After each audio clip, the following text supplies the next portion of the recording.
विधानसभा सत्र के दूसरे दिन भी सदन के अंदर विपक्ष का हंगामा देखने को मिला। सदन के अंदर गैरसैंण का मुद्दा भी उठा। विपक्ष ने सरकार से सवाल किया कि जब गैरसैंण ग्रीष्मकालीन राजधानी तो सरकार वहां सत्र क्यों नहीं करा पा रही है। तो देखिए, सरकार को घेरा गया। दूसरे दिन भी विधानसभा सत्र का दूसरा दिन था और ये दिन भी हंगामेदार रहा। विधानसभा सत्र की शुरुआत कल से हुई है और बीते कल से आपने देखा लगातार विपक्ष सरकार पर हमलावर है। भराड़ीसैंण को ग्रीष्मकालीन राजधानी घोषित किया और जब सदन के अंदर ये घोषणा हो जाए कि गैरसैंण भराड़ीसैंण ग्रीष्मकालीन राजधानी है तो स्वाभाविक बात है ग्रीष्मकाल में राजधानी भराड़ीसैंण से संचालित होनी चाहिए। लेकिन सरकार उसका लगातार जो है अवमानना करने का काम कर रही थी। 9 नवंबर, 26 जनवरी और 15 अगस्त 3 दिवस वहाँ पर मनाए जाते। पिछली बार चूँकि बहुत ज़्यादा हमारी ये यात्रा चल रही थी और आप जानिए कि 46 लाख से ऊपर यात्री पहली बार रिकॉर्ड तोड़ यात्री चारधाम यात्रा पे आए थे। और ये हमारे चारधाम यात्रा हमारे उत्तराखंड की जो आजीविका का एक माध्यम भी है, उसमें और कोई व्यवधान ना हो इस नाते हम ये जो सदन है वहाँ चलाना चाहते हुए भी नहीं चला पाए। लेकिन आज मैंने कहा है एक अगला जो हमारा सत्र होगा वो भराड़ीसैंण में ही होगा। उधर कानपुर से निर्दलीय विधायक उमेश कुमार ने विधानसभा में धरना दिया। उमेश कुमार राज्य आंदोलनकारियों को 10% क्षैतिज आरक्षण की मांग कर रहे हैं। इसको लेकर उमेश कुमार विधानसभा में धरने पर बैठ गए। राज्य आंदोलनकारी काफी समय से मांग कर रहे हैं कि उन्हें 10% क्षैतिज आरक्षण मिलना चाहिए, लेकिन 2013 में हाईकोर्ट ने इस पर रोक लगा दी थी।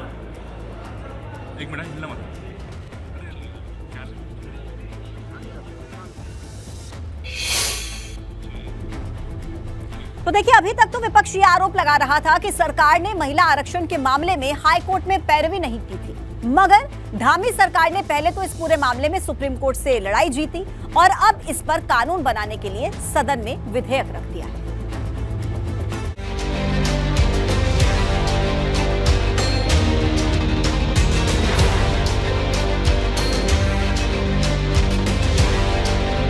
उत्तराखंड में महिलाओं को धामी सरकार ने अब तक का सबसे बड़ा तोहफा दिया है।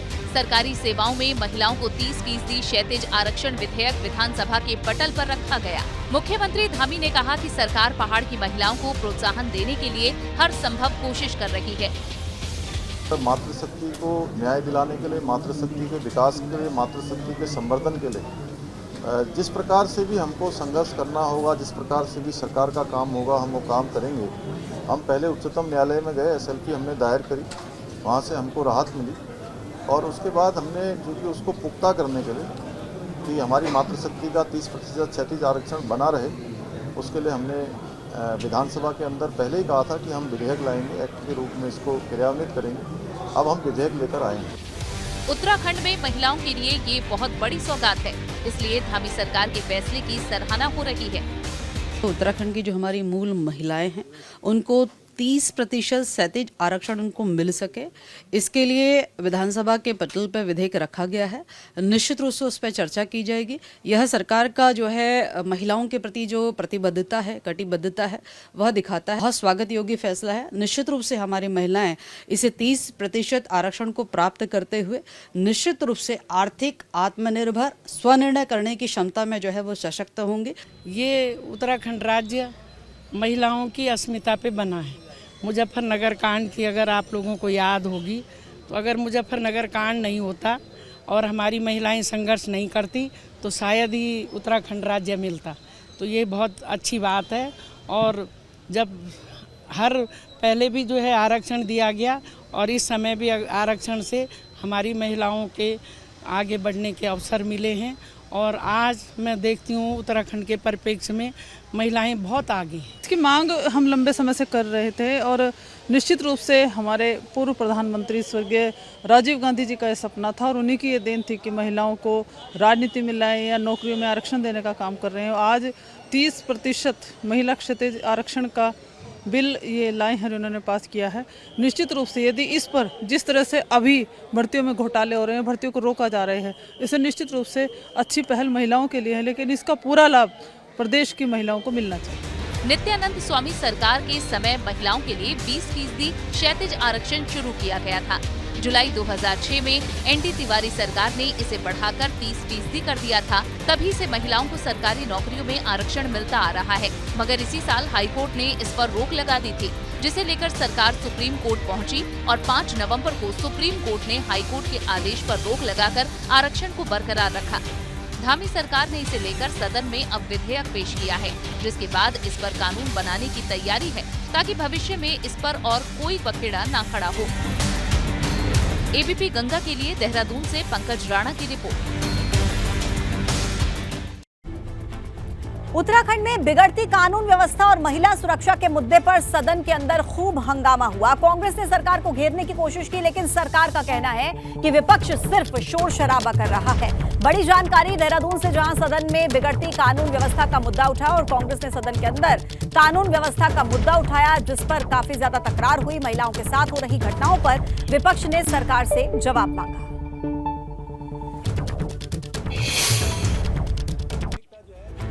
बुलडोजर से जो है ध्वस्त किया गया।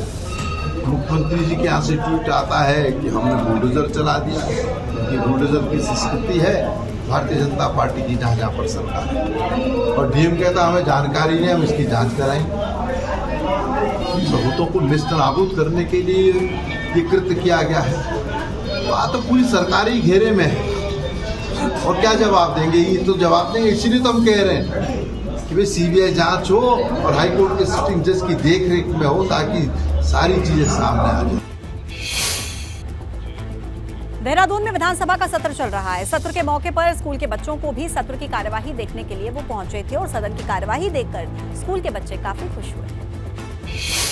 विधानसभा आई तो मेरे को बहुत अच्छा लगा, और यहाँ पे मैंने श्री पुष्कर सिंह धामी को देखा, जो कि हमारे राज्य के मुख्यमंत्री हैं, और देखा कि कैसे लड़ते हैं, झगड़ते हैं, फिर हमारे लिए बहुत कुछ करते हैं। बहुत अच्छा लगा, उनके फैसले सुनाए जा रहे थे और वहाँ पर अध्यक्ष भी बैठी हुई थी और हमें फ्रूटी और बिस्किट भी दिए थे। सर हमें यहाँ पे बहुत अच्छा लगा। सर विधानसभा में हमने पहली बार सर हमने मुख्यमंत्री को देखा, श्री पुष्कर सिंह धामी जी को, हमने विधानसभा के अध्यक्ष को देखा, रितु खंडूड़ी जी को। बड़कोट में दिव्यांग छात्र छात्राएं एक बार फिर से धरना प्रदर्शन करने को मजबूर हैं। इनका कहना है कि सरकार ने पिछले 1.5 साल से अनुदान राशि नहीं दी है, अब ऐसे में वो कहां पर जाएं?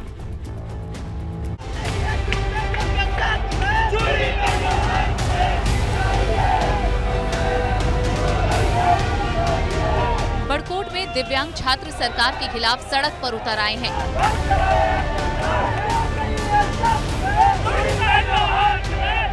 दिव्यांग छात्रों की नाराजगी इस बात को लेकर है कि सरकार ने इनके लिए अनुदान राशि बंद कर दी है। ऐसे में छात्रों के सामने खाने पीने, रहने और पढ़ाई के लिए संकट है। हमें शिक्षा का अधिकार दे, और यहाँ रहते रहते तबीयत खराब हो जाएगी। मेरी वजह से तबीयत खराब रहती है। अगर हमारे किसी भी विद्यार्थी के कोई प्रॉब्लम होती है तो इसकी जिम्मेदार सरकार रहेगी। हम ये चाहते हैं कि हमारे स्कूल को अनुदान मिले और हमें शिक्षा से वंचित ना हो। इनके स्कूल को पिछले 1.5 साल से अनुदान नहीं मिल रहा है। ऐसे में स्कूल पर तकरीबन 16 लाख रुपए का कर्ज चढ़ चुका है। स्कूल की संचालिका पिछले काफी समय से सरकार से गुहार लगा रही है। प्रशासन अभी तक भी कोई संज्ञान नहीं ले रहा है, और बच्चों की स्थिति ऐसी होगी कि धूप में रहकर बच्चों को स्वास्थ्य भी बिगड़ सकता है, जिसकी मुझे बड़ी चिंता हो रही है, क्योंकि शासन प्रशासन को इस बात को समझ नहीं रहा कि इन बच्चों के साथ क्या अन्याय हो रहा है। तो जब तक मुझे अनुदान नहीं स्वीकृत होता तब तक तो मैं यहीं बैठी हूँ, और अगर नहीं सुनती है सरकार तो मैं भूख हड़ताल के लिए बैठ जाऊंगी। दिव्यांग छात्र 25 नवंबर से लगातार प्रदर्शन करते आ रहे हैं, मगर इनकी समस्या पर अभी तक सरकार ने कोई ध्यान नहीं दिया है। अब सवाल ये है कि क्या पहाड़ पर हालात इतने बिगड़ चुके हैं कि दिव्यांग छात्रों की भी सुध लेने वाला कोई नहीं है। एबीपी गंगा के लिए बड़कोट से नितिन चौहान की रिपोर्ट।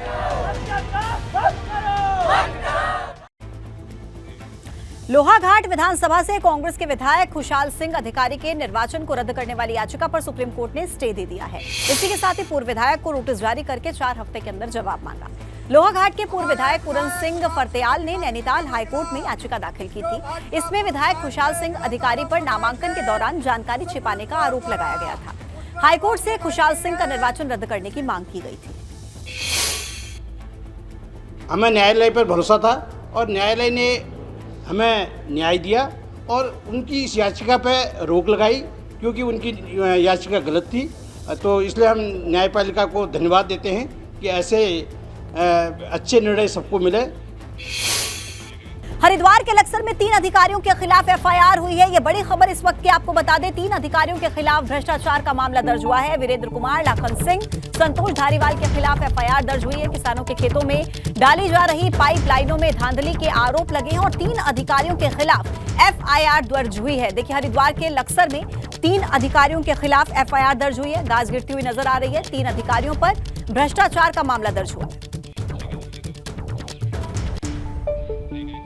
एक और बड़ी खबर मिल रही है देहरादून से, जहां यूकेडी का प्रदर्शन हुआ है। पेपर लीक मामले पर यूकेडी ने प्रदर्शन किया है। यूकेडी कार्यकर्ताओं ने सचिवालय कूच की कोशिश की। यूकेडी कार्यकर्ताओं को पुलिस ने विधानसभा से पहले रोक दिया। तो प्रदर्शन की तस्वीरें आप देख रहे हैं। पेपर लीक मामले पर यूकेडी ने प्रदर्शन किया।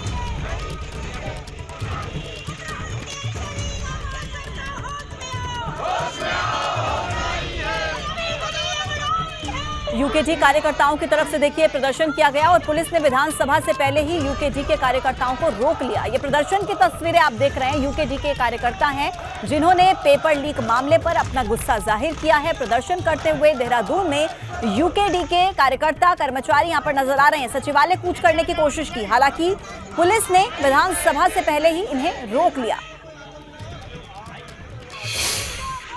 बढ़ते हैं आगे, जहां चमोली के डीएम ने बद्रीनाथ पहुंचकर मास्टर प्लान के तहत किए जा रहे कामों का निरीक्षण किया। इस दौरान डीएम ने कार्यदायी संस्था को आदेश दिए और मशीनों को जमा करवाकर मंगवाकर काम तेजी से करवाया जाए, ये निर्देश दिए गए। डीएम ने कहा कि रिवर फ्रंट डेवलपमेंट कामों को जल्द से जल्द पूरा किया जाए। रुड़की शहर में काफी समय से मल्टी लेवल पार्किंग बनाने की तैयारी हो रही है। 6 करोड़ के बजट से 3 मल्टी पार्किंग बनाने की योजना है, मगर अभी तक एक भी पार्किंग नहीं बन पाई है। पार्किंग की कमी के चलते शहर में आए दिन जाम की स्थिति बनी रहती है। पार्किंग नहीं होने से लोग परेशान हैं, सड़क किनारे पर ही वाहन पार्क करते हैं। 3 पार्किंग प्रस्तावित है। एक पार्किंग जो है तहसील परिसर रुड़की में है, जिसमें प्राधिकरण द्वारा जो है कार्य कराया जा रहा है। उसको भारत सरकार की संस्था NHIDCL द्वारा जो है उस पर कार्य किया जा रहा है, क्योंकि मल्टी लेवल पार्किंग है और स्वचालित पार्किंग है और उसमें जो DPR और मृदा परीक्षण इत्यादि का कार्य हो चुका है। DPR का परीक्षण जो है प्राधिकरण स्तर पर अभी विचाराधीन है। और दूसरा जो है चौपाटी बाजार में वो यूपी इरिगेशन की हमारी ज़मीन है, उनके विषय अनापत्ति हमने मांगी है, अभी तक कोई पत्र प्राप्त नहीं हुआ। बागेश्वर में भालू का आतंक है। भालू ने एक बुजुर्ग महिला के ऊपर हमला कर दिया, जिससे महिला बुरी तरह से घायल हो गई। महिला के चेहरे पर गहरे घाव बन गए हैं। उधर भालू के हमले से ग्रामीणों में दहशत का माहौल है।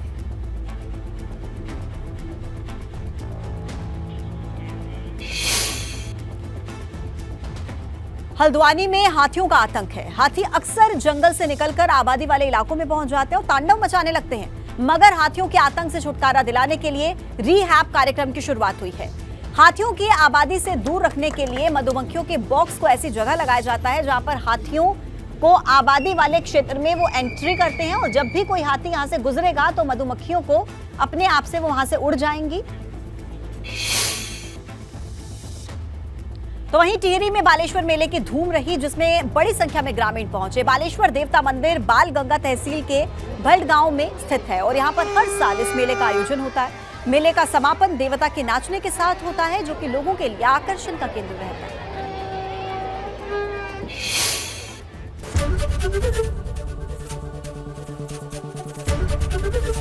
ABP गंगा, खबर आपकी, जुबान आपकी।